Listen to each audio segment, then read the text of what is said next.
Memang bersoalan kurban, saya jujur saja selama di Indonesia masih banyak salah pemahaman terhadap kurban. Dan saya pernah berkata, memang Islam kita di Indonesia Islam keturunan. Ya, jadi asal tahu saja.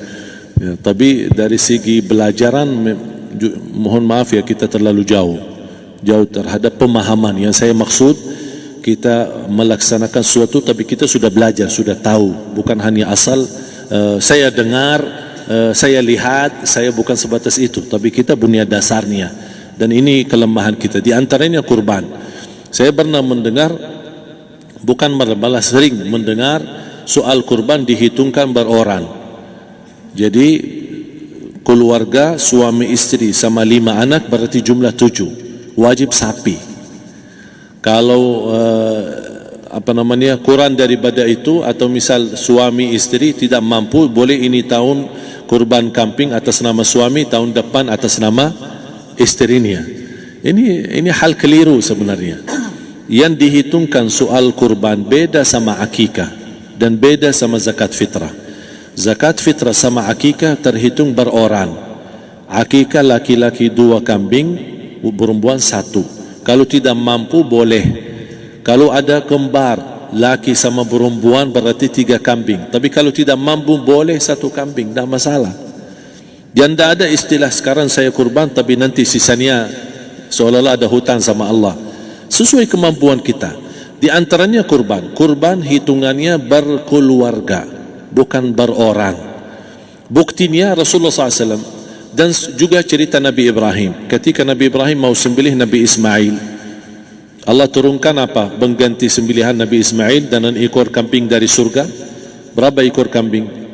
1. Padahal Nabi Ibrahim punya istri 2 dan anak. Ada istri Siti Hajar dan Sarah. Kemudian anaknya Ismail dan Ishak. Berarti semuanya berapa? 5. Kenapa Allah tidak turunkan 5 ekor kambing? Karena hitungannya memang 1 keluarga. Yang kedua, Rasul sendiri sembelih 2 kambing. Pertama, Bismillah atas nama Muhammad dan keluarga Nabi Muhammad. Padahal kita tahu keluarga Nabi Muhammad SAW termasuk keluarga besar. 11 istri, belum lagi anaknya, laki-laki sama perempuan. Ada yang hidup maupun sudah mati, sudah termasuk semua. Yang hidup maupun mati.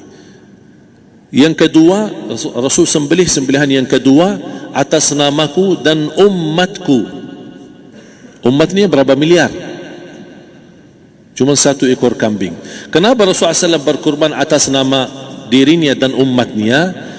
Saya mengambil salah satu di sini tanda sayangnya Rasul kepada umatnya. Jadi saya selalu berkata, orang miskin yang tidak mampu berkurban seharusnya bangga di hari kurban, karena Rasul sudah kurbankan duluan atas nama dia. Jadi terima kasih ya Rasulullah, ingatkan kita. Yang kita tidak mampu, Rasul sudah. Bahkan kalau Rasul sudah kurban atas nama umatnya yang tidak mampu, berarti sudah terkabul. Kita aja belum tahu kabul atau tidak kalau kita berkurban. Tapi kalau Rasul sudah terjamin makbul. Oleh sebab itu, hitungan kurban itu adalah 1 keluarga. Misal, bapa punya istri, punya anak. Itu kalau mampu sapi silahkan. Mampu 1000 sapi silahkan. Kalau soal kemampuan tidak ada masalah. Tapi kalau soal kewajiban, tidak ada wajib lebih daripada 1 ekor kambing. 1 ekor kambing. Misal, kalau bapa punya istri 4. Misal. Cuman ini misal. Ya. Istrinya 4. Setiap istri anaknya 10. Berarti jumlah berapa? Anak 40, istri 4, berarti 44, sama bapa 45. Wajib 1 ekor kambing saja, cukup untuk semua ini. Tapi kalau soal mampu, ya silahkan. Mau 1000 kambing boleh, mau 1000 sapi boleh. Tidak ada yang melarang kalau soal kemampuan. Dan kalau kita mau sembelih, Bismillah atas namaku dan keluarga. Tidak perlu bawa data-data nama keluarga. Jadi disebutkan tukang sembelihnya ada capek menunggu sambil sebutkan nama-nama. Tidak perlu. Udah Bismillah atas namaku dan keluarga. Termasuk kata atas namaku dan keluarga, termasuk orang tua yang sudah meninggal. Termasuk orang tua yang sudah, karena kita adalah hasil daripada orang tua. Itu sudah termasuk, tidak perlu kita sebutkan. Ada sebagian ulama membolehkan kalau kita mampu, mau khusus kambing atas nama orang tua, tidak masalah kalau kita mampu. Tapi kalau kita tidak mampu, itu sudah termasuk orang tua kita bersama keluarga besar kita. Ini salah satu kenikmatan, dan ini termasuk juga sedekah yang berguna bagi orang yang sudah meninggal di keluarga kita. Wallahu ta'ala alam. Dan juga masalah panitia, bisa kita mewakili. Kalau kita tidak mengerti sembelihannya dan tidak mengerti cara bagiannya. Tapi ada satu sunnah yang termasuk kehilangan sunnah ini, adalah banyak yang tidak mau makan dari hasil kurban. Padahal itu sunnah Rasul. Dari akikah boleh makan, dari kurban pun boleh makan. Bahkan sunnah SAW dibagi 3. Sepertiga pertama dihadiahkan.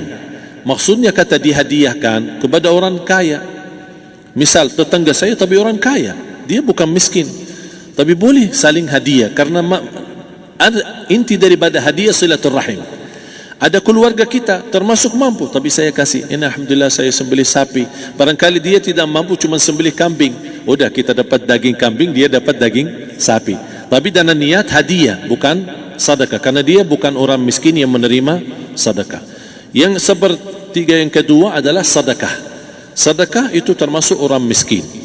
Yang ketiga, kita makan sendiri. Bahkan Rasulullah SAW selepas Idul Adha, beda sama Idul Fitri. Sebelum Idul Fitri dia makan kurma, meyakinkan batalan puasa.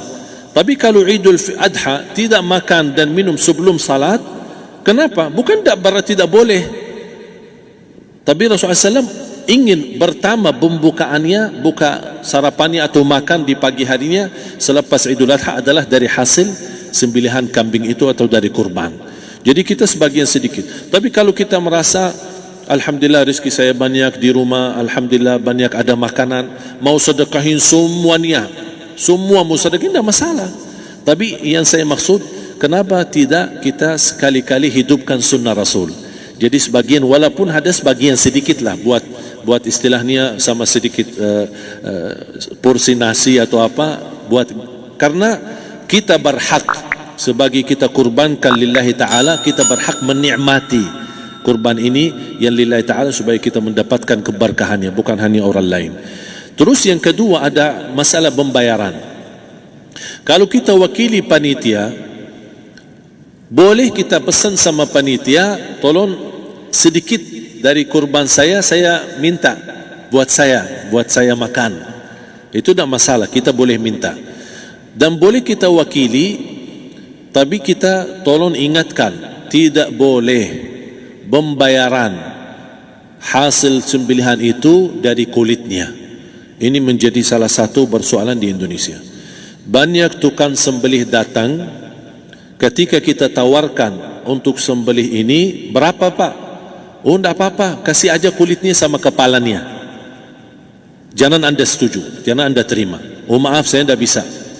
Bapak berapa ongkos sembelihannya? Kita harus sepakat dulu.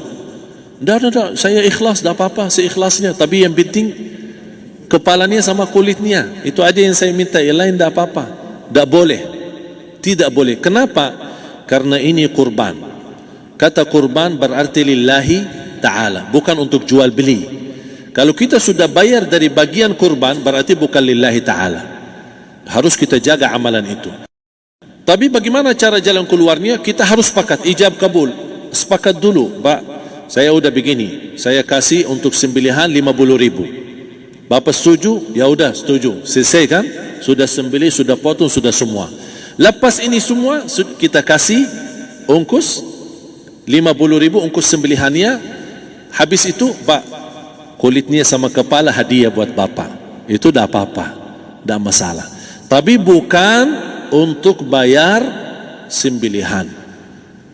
Faham maksud saya? Harus dibedakan supaya jangan sampai amalan kita kurban habis biaya, habis ini malah tidak diterima karena sudah kita bayar sebagian daripada kurban. Saya silahkan bayar apa yang kita sepakati, mau hadiahkan kepada dia karena kita tidak bisa guna. Buat apa yang kita mau gunain kulitnya? Tidak bisa. Tapi mereka, buat mereka lebih berguna, oleh karena itu kita bisa hadiahkan untuk mereka. Bahkan kita bisa juga kasih daging untuk mereka bisa menikmati sebagai sedekah.